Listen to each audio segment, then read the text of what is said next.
everyone, this is Yana Smakula, member of the Spellbinders design team, and today I'm sharing a fall thank you card using the Leaves Are Falling die from the Trendy and Simple collection from Spellbinders. I'm going to begin working on my card by creating a fall watercolor background using spray inks. You can use other watercolor mediums to create a background, or you can replace it with patterned paper if you like. This watercolor technique is very easy and doesn't require any specific skills. Start by adding a lot of clear water to your watercolor paper. I suggest using a large piece of watercolor paper so that you can trim it down later. Next, add the first color of ink to your paper.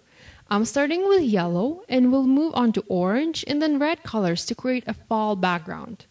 Let the ink run and spread on your paper. You can pick your watercolor paper up and move it in your hands to help the ink travel around.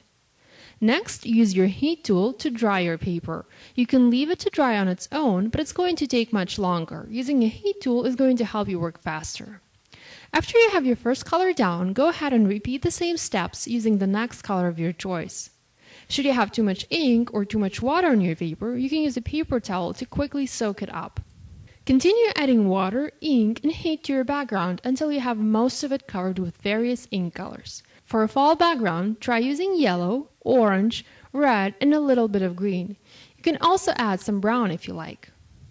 If you have trouble spreading the ink around, you can also use paintbrush to help you with that.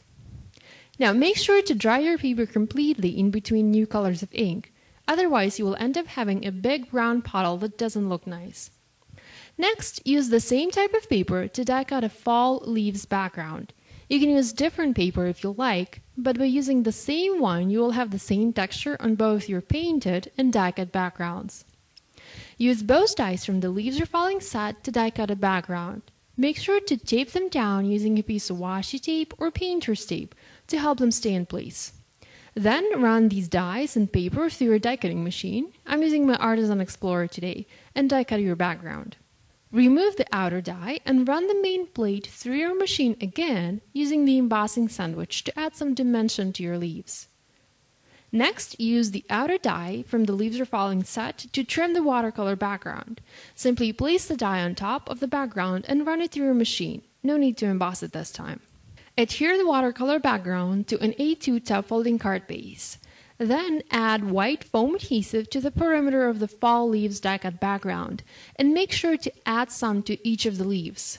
Adhere it to your card base with the watercolor background underneath. Now the beauty of these dies is that they were designed to fit perfectly on a standard A2 card, and this makes working with them very easy. Next, add a sentiment of your choice and embellish the card with little red gems. Scatter them around the background next to a few leaves. Thank you for watching this video. If you have any questions, please leave them in the comments section below. And be sure to subscribe to Spellbinders YouTube channel for more videos. Thanks for watching, and bye!